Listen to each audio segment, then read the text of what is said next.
Yo, what it is, YouTube? It's your boy Nitsit coming back with another bullseye of a tutorial here today on the channel. I wanted to talk about the Empirical Labs Distressor. Why do pros love the Distressor so much? Why is it such a versatile go-to type of compressor? Let's look into that today right away. If you guys do have any more ideas for content down below, go ahead and drop it. I'm more than happy to get to it. So let's look into this video right away. So let's understand that the Distressor is a compressor that came along in the 1990s by Mr. David Durr. You know, he's the guy who made the Empirical Labs Fatso as well. And the Distressor is pretty interesting. It's kind of like a compressor that can do a lot of things. That's why they call it the Swiss Army knife of compression. But we're gonna go into detail about that a little bit more, especially for vocals. Why I think if you do got an Apollo Twin, you know, this is a plugin that you should definitely try out. Or if you do get an opportunity to use the hardware, go ahead. So the Distressor came along in the 1990s and there was a problem, you know. So Mr. David Durr saw that how a lot of the old throwback compressors like the LA2A, the 1176, you know, the DBX 160, you know, a lot of those old throwback materials, sometimes what be happening is like, okay, they find themselves in a situation where it's harder to get the parts. It's kind of like if you whipping a 1990s Mercedes-Benz, you kind of already know that like if you whipping it in 2020, it's going to be hard to find the engine. It might be hard to find a replacement bumper. It might be hard to find kind of like a replacement starter or alternator, kind of stuff like that. You know, same thing go with the gear. You know, people had a harder time getting some of the replacement parts for LA2A or stuff like that. So let's look at the Empirical Labs Distressor. That's where it came into the game because it was a compressor that can do the things that a lot of those old compressors could do without the headache. So that's where it kind of made its name. So it's a very interesting thing. And we're going to look at all of the controls here. So the very first thing that I like to use the Distressor for is a tracking situation when I'm in UAD console. Usually what I like to use the Distressor for is on optical mode, and optical compression is very important for something like a human vocal, yeah? Because the human vocal is a very dynamic thing. You got to think about us, like we are literally dynamic. We are literally like compression. Imagine that one time somebody was just yelling in your ear, talking a little bit too, you know, hard in one ear. And what did your ear do? It kind of compressed the signal. It brought the volume down. So that is something that is very known about the human voice. Sometimes it goes up, sometimes it goes down. Even your heart, you know, when you get really happy, that bitch start beating real fast. And then when you sleep in that nighttime, your heart start beating real slow. So we as humans, we are very dynamic things. But when it comes to something like music, you got to understand that making music is all about kind of like the final push, trying to get the mix as loud as you can, trying to get it to be really dense so that it can be heard very well. You know, if you have a mix that is very dense and very compact, it's kind of like a grocery bag when you get to take all the groceries and you know you could fit more groceries inside of a bag that's compact. You know, think about like if you go to the mall, a song that is very compact and very tight is going to translate a lot better on like a speaker system. So that brought us something like the Distressor, yeah? And I love to use the Distressor on optical mode. So you have all these different types of ratios, and the ratio of a compressor is how skinny or fat you want the compression to be. So usually a lighter ratio will be a little bit more transparent sounding is how I can describe it, but something with the higher ratio will kind of be a little bit more fat, a little bit more dense. So one is skinny, the other one is fat. Okay, so that's kind of how I see ratios. Now the Distressor gives you a bunch of different ratios: 1:1, which turns it into a saturator, you know, which is unbelievable. Then you have 2, 3, 4, 6 and 10, which is the one that I like to use a lot, which is the optical compressor. So essentially what this is doing is kind of like modeling the compressor action of a LA2A. So usually when I'm inside a UAD console, I like to use something like the LA2A legacy version. The reason why I like to use the legacy version a lot is because it doesn't have the tube input and the output, you know, which kind of has a tonal coloration to it. I don't like to use that because in the beginning when I'm tracking, I just want the compressor to do its job, which is kind of like signal managing a vocal. You know, when a rapper's rapping a little too loud, he's spitting, I want the optical compressor to control it. So usually in the beginning I used to use the LA2A, and something that people like to complain about the LA2A is they say, oh, the release time is so slow, I don't even want to use it, bruh. I had somebody come in my videos trying to, you know, complain about that, but I was just trying to let them know, hey, you know, these are all tools, you just got to figure out how to use it. And that's what I'm trying to tell y'all. So a very important gem to know about the LA2A is that, you know, this peak reduction pretty much essentially LA2A is program dependent. It uses light to do the compression. The Distressor uses I believe solid state components, as it is a VCA VCA type of compressor, you know, similar to something like an API 2500, that's a VCA compressor, or SSL bus compressor, that's VCA. So in that type of family, you know, they kind of like cousins a little piece. With the LA2A, it's program dependent. So usually with the LA2A, the more that you push this peak reduction here, the longer the release is going to be. So if, you know, usually in a situation like the way you hit a LA2A, if you can keep the peak reduction kind of low right here, it will help make the release a little bit faster, you know, essentially. So that's kind of how it works. You know, the more you push this, the longer the release will be, because it's program dependent. It goes based off of light, but the lower you can keep it here, it will give you a faster release. So that's something that a lot of people don't talk about. Now, another disadvantage of that LA2A is, you know, the ratio control. You get the 3-to-1 and then the limiter, which I believe is 20-to-1. So after that, you know, you're kind of limited with that. But the LA2A is pretty good, though. I'm not going to lie. It's very foolproof. And that's where the Distressor kind of comes in a little bit more, because you get a bunch of different ratios. I love to use the 10-to-1 on the Optical, though, usually when I'm recording rap vocals, just to really give a little bit of control. So yeah, that's kind of what the Distressor is better for too as well. And you also get to pick the release and the takt time, something that you don't get to do with the LA2A. So another thing about the Distressor, let's also look at some of the controls. You have the detection circuit, which a lot of LA2As don't have. You know, the LA2A does have the high frequency, you know, sensitivity right here. Not on this one, but on the other ones where you can kind of use it like a side chain. But the Distressor is a little bit better. You get the, you know, the high filter detector. Then you also kind of get like that band pass filter, which makes it put more emphasis on the top. So it kind of is kind of like related to a LA2A, but not really. It's doing its own thing. It's got its own motion, its own swag. Then you have 3 types of distortion here. So with distortion 2, that's kind of like a triode tube. So usually with the triode tube, you got to remember like this: second order harmonics. Are you even trying to get fat? So second order harmonics makes stuff fat, and that's how I remember it. And then you have the third order harmonics, which is kind of simulating kind of like tape type of distortion. Very interesting stuff here. And let's look at you know, a situation inside of the DAW, how we would use you know, something like a Distressor. So originally when I was tracking this vocal, I used the LA2A. So, you know, the main thing about compression too is that I just love to use it to, like I said, control human vocal. People always try to say, oh, compression is about taming peaks. But if you put an optical compressor as the very beginning, or you track with one, you know, usually your vocals will come out looking like this. So, I mean, once you do that first layer of optical compression, 1 to 2 dB, I mean, there's not really much peak compression to do. So I don't understand how people have been, you know, bullshitting people for so many years, saying compression is about taming peaks. For 4 or 5 years, they built everything they said on, you know, compression is about taming peaks, which is bullcrap. Because as soon as you use an optical compressor, look at that. Even if you don't have a Apollo Twin, just put an optical compressor in the beginning to kind of just, you know, reduce the dynamic range of a vocal just a little bit, you know, and, you know, your vocals will always kind of look like this or something like that. You know, it will give you that ability to control it. So after that, all of the compression that comes after is all about tone, movement, all of the other things compression is about. So let's listen to some music.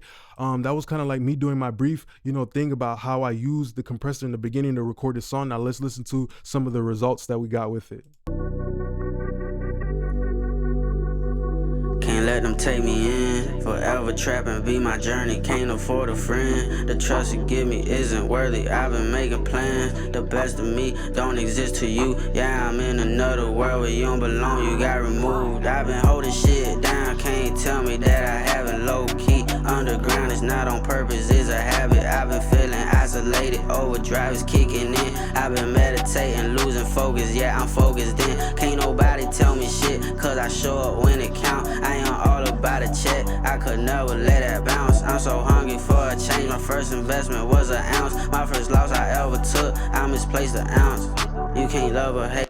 All right, so that's the mix that we have there. Now let's look at a little bit about the Distressor and pay attention to, okay, so the optical compression, that's what it does. You know, it helps make the vocal performance kind of very dense. So in a situation like that, that level control, and even though when he rapping, he's switching up his flow, it gives a very smooth type of compression characteristic. And that's what optical compressors are known for, making it very smooth. You know, if you got a vocal that's smooth on the way in or very smooth in the very beginning, it's going to make all of the processing, the EQ and all that stuff a lot easier for you down down the line. So that was kind of me doing my little introduction to optical compression, and that's what the Distressor can do. All right, cool. So the next thing that I wanted to talk about is how the Empirical Labs Distressor is a soft knee compressor, and this brings me to something like the DBX 160.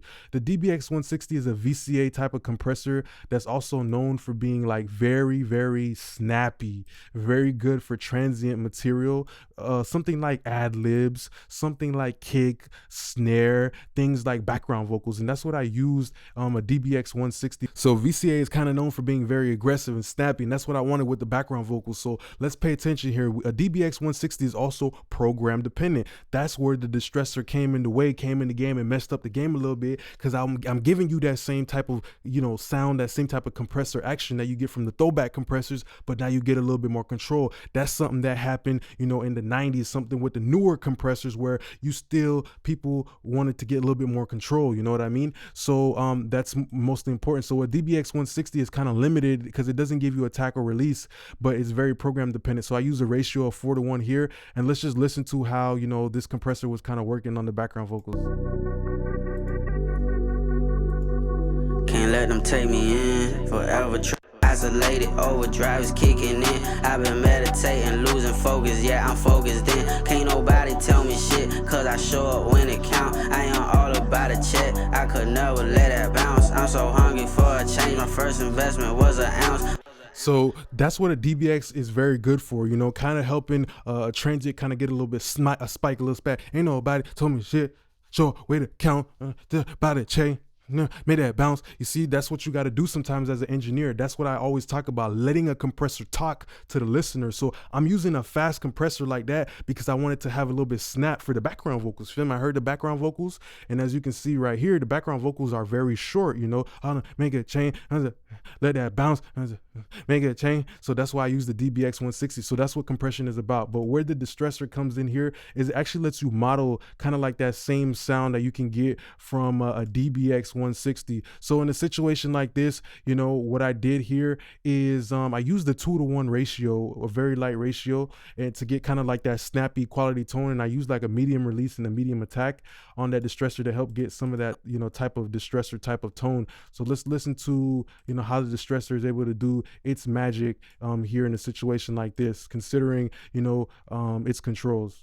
Forever trapping be my journey, can't afford a friend. The trust you give me isn't worthy, I've been making plans. The best of me don't exist to you. Yeah, I'm in another world where you don't belong, you got removed. I've been holding shit down, can't tell me that I haven't low key. Underground is not on purpose, it's a habit. I've been feeling isolated, overdrive is kicking in. I've been meditating, losing focus, yeah, I'm focused in. Can't nobody tell me shit, cause I show up when it count. I ain't all about a check, I could never let that bounce. I'm so hungry for a change, my first investment was an ounce. My first loss I ever took, I misplaced an ounce. You can't love or hate the game, just get better at your aim. Remember nothing lasts forever but the letters in your name. I know my dog, he the realest, never seen him wear a chain. So you can hear that the Distressor kind of helps emulate some of those throwback compressors. That's why it's called the Swiss Army knife, because it just did the same thing that LA2A can do, smooth compression, but now it's kind of doing fast snap, transient, light ratio type of compression. And we always know that the lighter ratios, they're better because they're a little bit more transparent. When I use a lighter ratio, it's more about the other things like movement or pumping or shaping the tonal characteristic. When I use a heavier ratio, it's usually because I want to get like the actual color, the actual influence. I want the fat boy to come in and grab the signal a little bit and hold on to that bit a little bit. But usually when I use a lighter ratio, it's more about moving, the pushing and pulling type of effect that you get for something like a Distressor. Okay, so that's cool that we were able to see how, the Distressor can model those two type of plugins. The main reason why I'm making this video too is because people always say, oh, it's the Swiss Army knife. It's the Swiss Army knife. But they're not showing us like the other type of, compressor ways, the other compressors that it's modeling pretty much is what I'm trying to say. So then after that, you have the Distressor. It's great for doing something like an 1176. 1176 is very good. When I'm using something like an all ratio, it has solid state components in it. 1176 is a FET type of compressor. Distressor is a VCA type, but they use kind of like those same type of solid state components, essentially, where the first compressors kind of had like tubes in it. They were Veramule, like the Fairchild, and then you have something like the LA2A, which is optical, but it used tubes. Pretty much them first compressors were kind of slow a little bit, so they need a little bit more speed, you feel me? So let's listen to how the Distressor is incredible for something like a parallel type of compression situation, how it can model an 1176. So that bitch just went, it's flip-flopping. That bitch just went from an LA2A to a DBX 160. Now that bitch they done changed to 1176, bruh. Forever trapping be my journey, can't afford a friend. The trust you give me isn't worthy, I've been making plans. The best of me don't exist to you. Yeah, I'm in another world where you don't belong, you got removed. I've been holding shit down, can't tell me that I haven't. Low key, underground is not on purpose, it's a habit. I've been feeling isolated, overdrive is kicking in. I've been meditating, losing focus, yeah, I'm focused in. Can't nobody tell me shit, cause I show up when it count. I ain't all about a check, I could never let that bounce. I'm so hungry for a change. I think parallel compression is essential in rap music because it helps give that dense sound. I remember like my first couple mixes I used to do, I used to be like, before I used to use parallel compression, I used to be like, damn, that 808, every time it hit, it felt like the vocal kind of going down a little bit, like what's going on? But when I started using parallel compression is that dense, that very dense signal that just really, it gives a lot of power right down the middle. So it's very good for vocals parallel compression essentially because, you know, it can provide a bunch of different things. Sometimes I like to use it for movement. Sometimes I like to use it to give a dense sound so the listener could hear the vocal and it can shine even in a dense mix where whoop, whoop, whoop, whoop, whoop, everything is moving, the 808 hitting the kit, a lot of stuff going on. Sometimes I use parallel compression to keep focus and attention. So that's very important to look at it like that as well. All right, so let's look at in a situation like this, how a Distressor can model something like an 1176 in all buttons in mode. I used a heavier ratio of about 20:1. So that's essentially what, you know, the all buttons in mode on a 1176 is kind of like, you know, limiting ratio, a very high ratio that's pumping and breathing. But let's look at how the Distressor comes in. And, you know, I used an attack of about 4 and a release of about 5 and a high input. And this kind of gives us that pumping and breathing type of movement. And I like to use a little bit of distortion because that's what the 1176 is known for too. When you push the all buttons in mode, it kind of does something to the bias current is what it's called. And it produces literally more distortion, more so now you can hear the nuances a little bit better. And that's what distortion is really important for. You know, it helps the ear identify stuff. That's why when people be like, oh, I like clean vocals, I'm like, bro, what the hell you talking about? The human ear is not used to listening to clean signals. You ever walked into a room and it's quiet in here?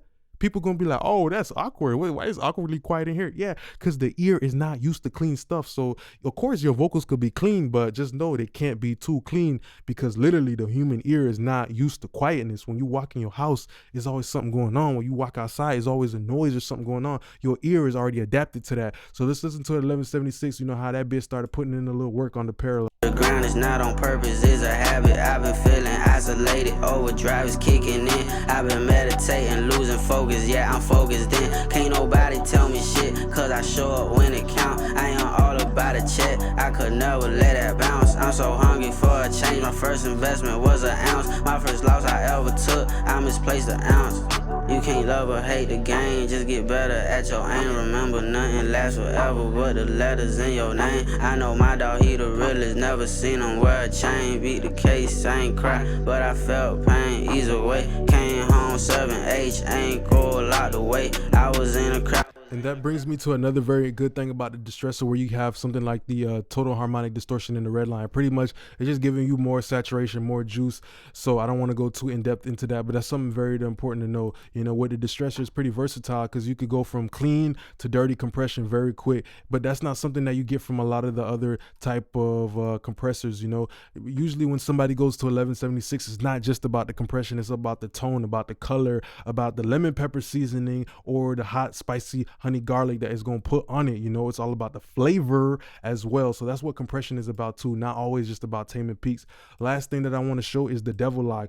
And the devil lock is pretty important to me because it's kind of like a mic a PA mic limiter type of thingy in a situation, and it reminds me of the Distressor on nuke mode. So the nuke mode is pretty interesting because it kind of produces some really pumping type of sound that's really good for like overheads and stuff like that. It just kind of produces like a airy type of saturation that I wanted to go over. So very interesting with something like the Devil Lock. I love to put it on fast release. You know, this is a parallel thing, so I keep the darkness low, mix all the way up a little bit, just a tad bit of crunch and a little bit of crush, just because that's what it gives you, that really squash type of grainy, gritty sound that a Distressor can produce if you want. So let's compare this, you know, this Devil Lock to something like the Distressor real quick. The grind is not on purpose, it's a habit. I've been feeling isolated, overdrive is kicking in. I've been meditating, losing focus, yeah, I'm focused in. Can't nobody tell me shit, cause I show up when it count. I ain't all about a check, I could never let that bounce. I'm so hungry for a change, my first investment was an ounce. My first loss I ever took, I misplaced an ounce. You can't love or hate the game, just get better at your aim. Remember, nothing lasts forever but the letters in your name. I know my dog, he the realest, never seen him wear a chain. Beat the case, I ain't cry, but I felt pain. Either way, came home 7H, ain't go a lot the way. I was in a crowded space, stepping hard while on the way. Anticipating stress, got me feeling aggravated. I'ma thug it raw forever, no matter what the situation, no matter what, it don't matter. Keep a ratchet by my bladder, most these niggas fully cowed, I'm fully loaded, see you after. So yeah, that's kind of what I did here. I kind of used the settings from the Devil Lock and mimicked it into the Distressor. But most important thing, I'm just trying to help you guys understand that the Distressor is so versatile because it was kind of like that compressor that really came in the game. It really just helped out people who was like, damn, I want to get the LA2A 1176, but I can't really afford it, or the parts is hard, you know, to maintain. That's one last thing I want to talk about. All of these people trying to push products and push microphones on people, they you know, or push gear onto people. They never talk about the ownership, you know. It's kind of messed up. It's like if I sold you a car and I ain't tell you it had no brakes on it. You know, you got to understand with analog hardware, there is a upkeep to it, especially with vintage type of compressors, vintage type of stuff. There's upkeep. You got to get the parts. You got to get that bit fixed. You got to change out the tubes sometimes. Sometimes the knobs start working, the needles start working, you know, stuff be acting up, the power supply start tripping. So that's something that I always want to let you guys know, that analog hardware is amazing, but it's, you know, it kind of do have its ups and downs, something that you can know. But with the plugins will give you the ballpark sound, you know, they will give you the ballpark sound, you know. So you should maybe focus on the plugins first, and then when you got the time, get the hardware. Don't let nobody try to force you to get a tube microphone without telling you it's going to take a whole hour for it to boot up. Don't let nobody tell you to force you to get a bus compressor or any type of compressor without telling you that that bit gonna take 30 minutes to an hour to warm up, which is true. Some people don't be having time. They come back home from work, or they come back home from their job and they a little tired. They just trying to record real quick, but then like that 30 minutes to an hour could really mess them up. So that's what I'm trying to tell you. I'm trying to keep it real with y'all, because I don't use this stuff. Like, I done worked with a real LA2A in the studio, flicked that bit on, didn't even turn on. Disappointing, tragic. But it made me realize how important it is to have these plugins, because they're really mobile. There's some advantages to it, you know. Hardware got its benefits, plugins got its benefits, so you just gotta, you know, how to use everything. So this is just the end of the video here today. Just want to say thanks a lot for being a great part of my YouTube family. Any more suggestions down below, go ahead and drop it. Peace.